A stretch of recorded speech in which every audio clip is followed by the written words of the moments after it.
Turkey, all caught on camera. We'll have the latest who the victims were and the reason behind the attack. The nurses at UCSD Hospital are on strike. We'll discover what has them protesting. The San Diego Housing Commission has created a new plan to help homeless vets. We'll have all the details.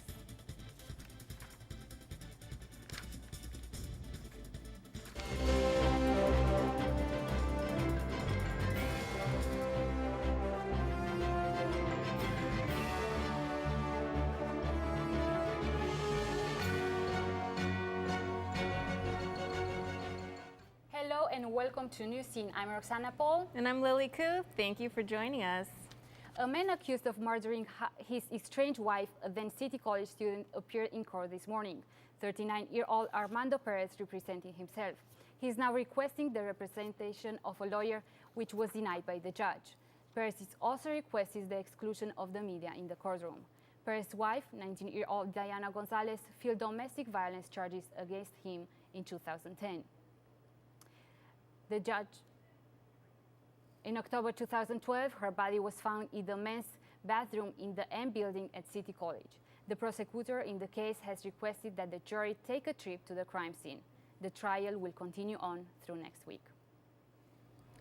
Pressure continues to mount for answers on the missing students in Mexico. Angie White has the story. Thank you, Lily. Almost 2 months after 43 students vanished in Mexico, protests still continue demanding justice and change. Over the past week in Mexico, demonstrators have burned legislative buildings and damaged the office of President Enrique Pena Nieto. These protests are in response to the 43 missing students allegedly taken by police and drug gangs on September 26, 2014. It has been reported that the mayor of Iguala, Jose Luis Abarca, ordered police to stop the bus of students who were on their way to protest at one of his speeches. What happened after they stopped the bus is still unknown. Last week, the mayor and his wife were arrested and questioned on the missing students, but have not provided any further information regarding where they could be. Senator Alejandro Encinas told the Associated Press that, quote, everyone knew about their presumed connections to organized crime and nobody did anything about it. As investigators search for the students, they've also discovered a mysterious string of mass graves, police working for the drug cartels, and government officials at the head of this dark organization. How has the country responded to this? Protests across Mexico have been growing by the day. Students, teachers, and families have even begun assembling here in San Diego to fight for those students across the border. Here at the Mercado del Barrio is where protesters met to plan how they're going to take action. I believe that our role as allies of the people of the movement that's happening in Mexico is to support their demands. I would like to see what they want to see, right? What my family wants to see in Mexico, and that's for their corrupted president to be gone. We can't really ignore the fact that so many people now is standing up and protesting, and we can't just simply ignore them. Protesters are tired of waiting. They want justice, they want answers, and they want their missing students home. New development on the missing students. The former mayor of Iguala, Jose Luis Abarca, has now been charged in the disappearance of the 43 students as of this morning. He has been charged with 6 counts of aggravated homicide and 1 account of attempted homicide. This arrest could be one step closer to finding those students. Lily, back to you. I really do hope they find those students. New updates on the ISIS terrorist group show that the Islamic State in Iraq and Syria may have finally started to feel the pressure. There are signs that ISIS is under stress, especially in Iraq. The ISIS lines of communications or resupply have been disrupted in some areas due to airstrikes. Analysts report that the airstrikes have weakened the terrorist group's methods of element of surprise warfare. Despite the considerable gains against ISIS, they remain a flexible fighting source capable of guerrilla tactics. An incident caught on camera shows how 3 U.S. Navy sailors were attacked in Turkey. The attackers put white bags over the sailor heads while they were screaming, "Yankee, go home." A group of men surrounded them and were shouting, "We are using our rights to protest you." According to Turkish media, the men are members of the Turkish Youth Union. The soldiers are now safely aboard on the ship.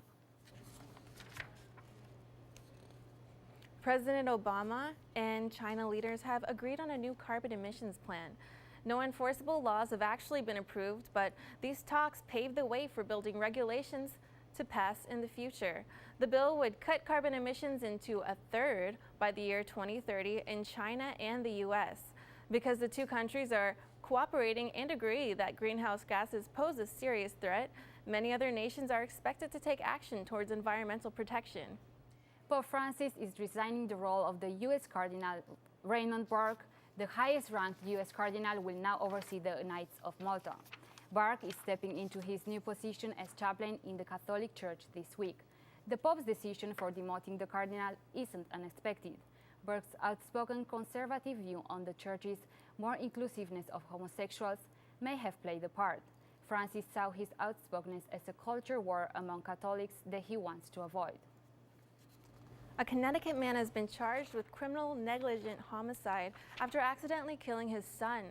On his way to work, Kyle Seitz forgot his son was in the car and left him in the vehicle for 7 hours. The father initially brought his son to the hospital, where it was ruled a homicide, then turned himself into the police after learning of the warrant for his arrest. More than 36 children die from hot temperatures in the United States every year. Congress has heated up since Republicans won the recent midterm election. The U.S. House authorized construction of the Keystone XL oil pipeline yesterday, and Senate will make their vote on Tuesday. Undocumented migrants from Central and South America stand by as President Obama awaits a decision by Congress on immigration reform. In response to the ongoing Ebola crisis, Obama's administration is requesting over $6 billion in emergency aid. Another hot topic among lawmakers is the legalization of marijuana. As of this month, same-sex marriage is now legal in 33 states. Today, gay and lesbian couples filed petitions asking the Supreme Court to decide if there is a constitutional right to same-sex marriage. The petition arrived 8 days after the court upheld bans in Kentucky, Michigan, Ohio, and Tennessee. Couples from Kentucky and Michigan challenged the state amendments, while those in Ohio and Tennessee asked the lower courts to require their states to recognize same-sex marriages performed legally in other states. The man charged with the murders of the McStay family says he's not guilty. Charles Chase Merritt pleaded not guilty in court Wednesday. He was arrested last week on suspicion of killing Joseph McStay, his wife, and 2 children. The family went missing back in 2010. Merritt and McStay worked together. The district attorney says Merritt has been on their radar since the beginning of the investigation. If convicted, Merritt could face the death penalty. Nurses are setting up picket lines due to Ebola safety. Nurses are protesting to raise awareness on what they are calling eroding patient care standards in the U.S. and globally that are symbolized by inadequate preparedness for fighting the Ebola virus. The University of California's medical centers, including San Diego, Los Angeles, and Irvine, have already been recognized by the state to be priority if hospitals in an Ebola case were to arise in California.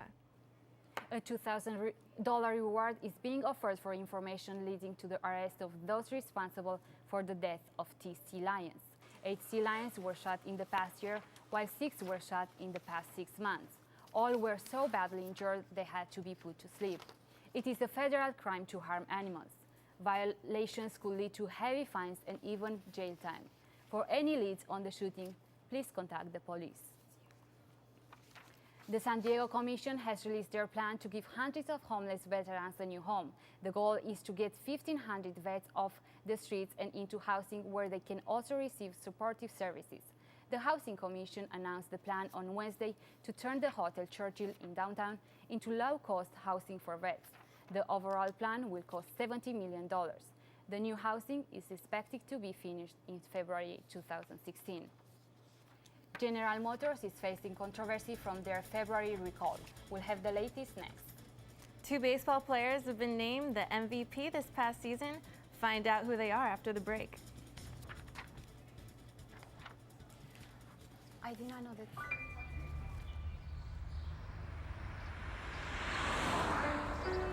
It's harder whenever there's a bigger group.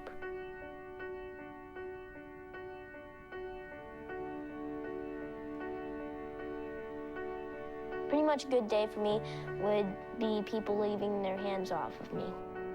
I'm always called names.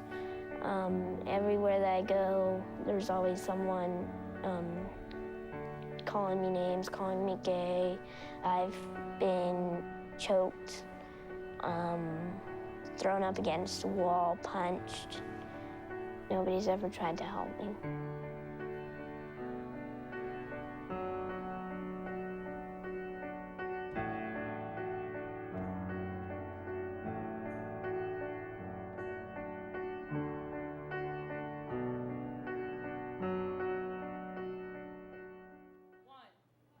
New developments in the General Motors recall that is lowering the Autonic company's credibility. General Motors ordered 500,000 replacements, which is nearly 2 months before it notified safety investigators. There have been 85 injuries and at least one death that has occurred in the recalled cars between the time the parts were ordered and the time the recall was announced. GM executives were unaware of the problem until just before the recall. GM is now facing serious lawsuits regarding the recall timeline. New lanes have opened at the Tijuana border, making it easier to travelers to get through. Elizabeth Bonder has the latest. We're here at the San Isidro border crossing where all 25 lanes are now open with 2 booths per lane. This is shortening the border wait times dramatically. Wait times used to be between 3 and 4 hours by foot or car from Tijuana to San Diego. Because more people are more likely to drive now, both pedestrian and vehicle lanes are now as low as 5 minutes, with an average of about 20 minutes. More people are crossing the border from both sides, which is better for both economies. And for every 33 travelers that enter the United States, one job is created. Claro, sí, se hace menos complicado, ¿no? Puedes cruzar más rápido. ¿La gente va a querer venir más? Sí, claro, si entre menos tráfico haya, pues viene uno más seguido. Every once in a while, and we go out to the traveling public, we ask them, what's the purpose of your entry into the United States? A lot of times, it's going to outlet stores, it's going to big shopping malls. They're going to go shopping for food here and there. In fact, one person indicated he was just crossing to buy milk. And when you think about the whole background of that, is the fact that, I can go from a different country to another country just to buy milk. So that tells me that traveler is very confident or very comfortable with traveling and waiting in line very minimally. I mean, would you go buy milk if you had to wait 2 or 3 hours? No. There is one negative impact of shorter wait times on the Mexican side of the border, and it has to do with Mexican vendors. A lot of people that used to sell food, so you could wait, eating while you wait, and obviously, they don't have any job anymore. We're not selling what we're supposed to be selling. We're not working, and this is where we get our money to feed our families. How much would you make before the lanes opened? It will from $60 to $70 a day, but now we're not making not even $1. For the most part, people are seeing the new lanes opening as a good thing. There's a lot of people that works over here and bring the money over there, so it's gonna be good both ways. Also, look at ourselves as an economic engine for the greater region of San Diego, California, United States as a whole, as well as Tijuana, Baja California, and Mexico as a whole. This is Elizabeth Bondor for Newscene. Thank you, Elizabeth. The new lines should definitely alleviate some of the stress for travelers this holiday season. Baseball's prestigious award was handed out yesterday, and 2 LA players won the award. Andrew Vargas has the names. Thank you, Lily. The Los Angeles Angels outfielder Mike Trout was named the unanimous 2014 American League MVP. Mike Trout previously finished second in MVP voting both of his 2 seasons. He joins Mickey Mantle as the only players who finished as MVP runner-up in consecutive seasons before winning the following season. Trout led the league in both runs scored and total bases. He became the first AL MVP to win the unanimous by vote since Ken Griffey Jr. in 1997. He also led all position players in win above replacement this season at 7.9. And another LA player, the Dodgers ace Clayton Kershaw, was named the 2014 National League MVP. Kershaw, who took home the NL Cy Young Award this past Wednesday, he is the first NL pitcher to sweep both awards since Bob Gibson in 1996. With Kershaw on the mound, the Dodgers went 21-4. Kershaw was baseball's most dominant pitcher despite missing over a month with a back injury. He led the majors in wins, ERA, and had a 239 strikeouts in just 198 innings. Kershaw also threw his first no-hitter on June 18 when he had 15 strikeouts and did not walk a batter against the Colorado Rockies. And Qatar looks set to host the 2022 World Cup after being cleared of corruption against allegations by FIFA. Qatar had been battling allegations that it won its World Cup bidding by bragging FIFA officials. A German judge published a 42-page summary on his initial finding based on an 18-month investigation led by American lawyer Michael Garcia. There are no evidence or proof bribes or voting pacts was involved in the investigation that was hammered by lack of evidence and uncorrupted witnesses. The report confirms that there are no plans to reopen the bidding process for the tournament. Now moving on into NFL highlights, where the Buffalo Bills visit the divisional rivals, Miami Dolphins.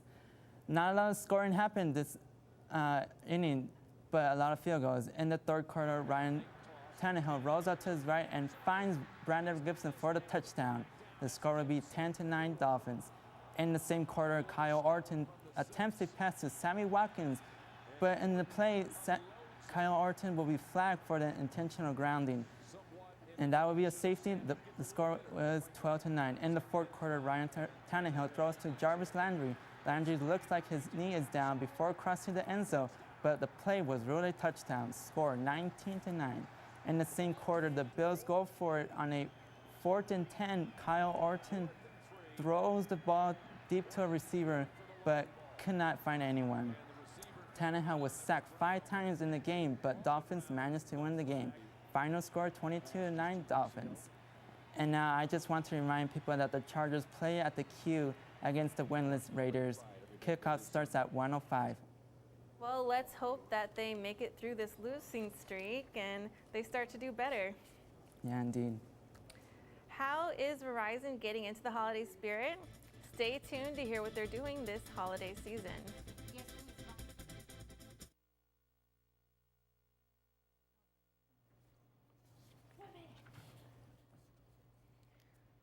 Okay.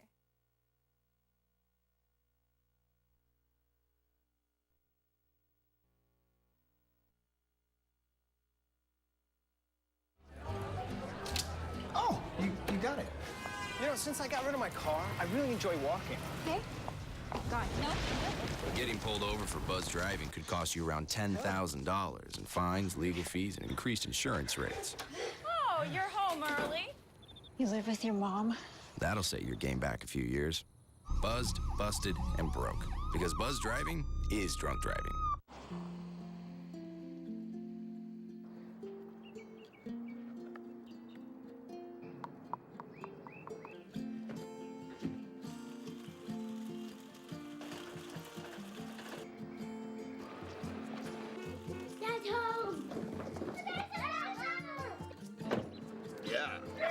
The smallest moments can have the biggest impact on a child's life.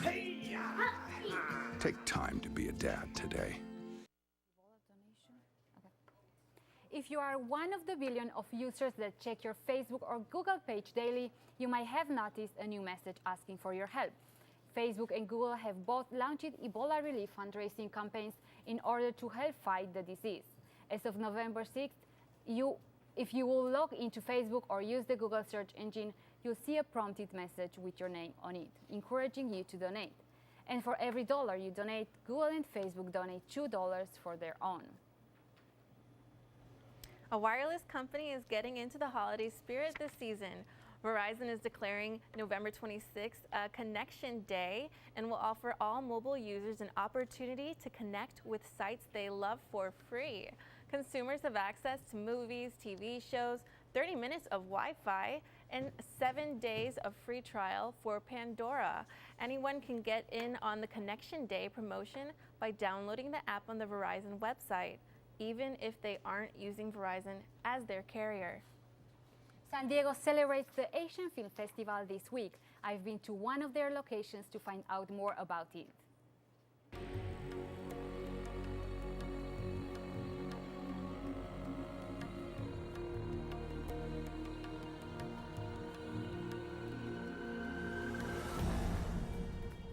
This year's San Diego Asian Film Festival celebrates its 15th anniversary. It is the largest film festival and premiere showcase of Asian American and international cinema in San Diego. It's a great opportunity for our audience to have a window to the world and to experience different kind of perspectives, different places, take them somewhere, and to inspire them. For all ages and for people who enjoy all different genres. From romantic comedies to action to documentaries, all can be enjoyed at the festival. 140 movies from 21 different countries are shown during this week at San Diego Asian Film Festival at 9 different locations. High school students also have the opportunity to watch other students' projects. 9 high schools and 1 middle school are invited to attend the Youth Day, where students have a chance to meet the filmmakers and attend a question and answer session with them. The festival helps students get another perspective the school system doesn't offer them. We have special programming just for them, along with discussion questions and Q&As, and it's specifically targeted toward those young students. Education is very important to us. The theme of this year is See No Limits, which speaks about the diversity of the program, with photojournalist Tony Luna and Roxana Paul, Newscene. The festival will end on Saturday, November 15th. For more information, you can access their website. Here's Dita Quinones with the latest in juicy entertainment news. 3 words, Fresh Prince reunion. Well, not quite, but this is almost as amazing. On Monday, the cast of the beloved 90s show reunited to support Alfonso Ribeiro on Dancing with the Stars. His TV sisters, Karen Parsons and Tatiana Ali, including Joseph Marcel, who played the butler, were all smiles during the taping. Famously known for being Carlton, Ribeiro has shown a tremendous competitive edge on this season's favorite dance show. Talks of the Fresh Prince TV reboot were called off after the passing of the Fresh Prince's uncle, James Avery. The cake boss was arrested for DUI charges on Thursday morning. Cops pulled over Buddy Velastro after weaving in and out of Manhattan traffic in his 2014 yellow Corvette. He failed the sobriety test multiple times and defiantly yelled at the cops, "You can't arrest me, I'm the cake boss." The TLC reality star pleaded not guilty and was released without bail. The actor who played a pastor down on Seventh Heaven confessed to child molestation on tape. On the recording made during a couple's therapy session, he admitted to sexually abusing as young as 10-year-olds. When you exposed yourself to his 10-year-old sister, did you have an erection? No. I mean, no. Partial, maybe. Partial erection? Maybe, yes. His estranged wife, Faye Grant, denies leaking the recordings to TMZ. Collins' attorney is arguing the audio leak has caused his client to lose jobs and cannot afford to pay $13,000 in alimony. Collins already has lost roles in Ted 2 and Scandal, including the cancellation of Seventh Heaven reruns. The Hunger Games film franchise is back with Mockingjay Part 1. The Gail Katniss Peeta love triangle steepens in the new film. J-Law has nothing but good things to say about the film. Amazing. It surpassed any sort of expectation I could have had. We're just following Katniss's journey into you know, as the war is starting between District 13 and the Capitol. You know, there's no more games. She just kind of wakes up in a district she didn't even know existed and has to kind of piece herself back together. The movie Mockingjay Part 1 premiered in London on Monday and will premiere in the U.S. November 21st. I'm sure tributes worldwide will help make this film another blockbuster. Hubba hubba is what Kanye West is saying about his wife Kim Kardashian's assets on the cover of Paper magazine. The reality star posed full frontal nude, but Glee star Naya Rivera is giving Kim the side eye. She commented on Instagram, "I normally don't, but you're someone's mother." Ouch! Isn't that the pot calling the kettle black? One thing's for sure, Kim Ye are masters of media. The issue of Paper magazine is now on newsstands. Well, this week's entertainment news was jaw-dropping crazy. I can't wait to start digging for more. Back to you ladies at the desk. Dita, you always know what's happening in Hollywood. San Diego experienced some rain last night. Find out if it will continue, throughout the weekend when we come back. Listen to me. I am captain of the track team. And if I'm late, She doesn't really think she's going to get out of here, does she? Be nice. She's new. Hello, is anyone there? Ugh! Wow. Even from our standards, you look awful. Oh, sweetie, what happened? Me? My friend Becky got to talk to this super cute boy, and I tried to act like I wasn't jealous, but I so totally was. And then out of nowhere, this concrete barrier just popped up. Maybe it was a semi. You mean you were driving? Yeah.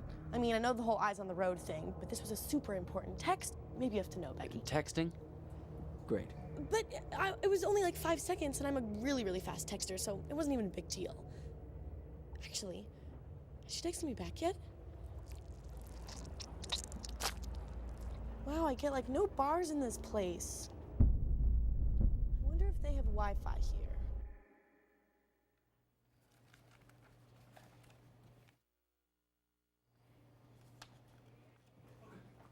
After a decade in the making, historic moment in space was made. Scientists with the European Space Agency landed on a robotic probe on the surface of a comet for the first time ever. Shortly after news came, the probe tweeted, "Touchdown. My new address, 67P. Weighing 220 pounds, it is equipped with several experiments to photograph and test the surface of the comet." Scientists hope the probe will help us learn more about the composition of comets and how they react when they get close to the sun. And temperatures across the nation are dropping as winter kicks in. Let's talk weather. Here's a look at your 3-day forecast. Today was a bit chilly. We experienced temperatures in the 60s. San Diego experienced rainfall last night, and early this morning the clouds are clearing and warming. Temperatures are coming in. Also, the weekend is looking cooler as well, with highest temperatures at 74 on Saturday. Lows could drop to the 50s throughout the weekend. The upcoming week is pretty good with no rainfall expected. And now for a look at our national map. Temperatures in the East Coast and all across the nation are dropping all the way down to 20s. The highest temperature in the nation is in Florida with a high of 81 degrees. You can see on the map the only areas that are hitting the 60s, even the 70s, is right here in California. And now for a game day forecast. The Chargers are taking on the Oakland Raiders this Sunday at Qualcomm Stadium. The temperatures are looking fairly nice. Your highs at the 73s and lows at the 61. You will be mostly sunny with partial clouds. Good news is there's a 0% chance of rainfall for game day. That's it for your weather forecast. Go Chargers! Americans across the board are saving more, but there is one generation that is not saving enough. According to a new study, millennials are people under 35 and actually have a negative savings rate. The reason millennials aren't saving, a lot of it has to do with the economy. The careers of many young people are stuck in holding patterns because the works are heading of delayed retirement. We'll have to say goodbye from here. I'm Roxana Paul.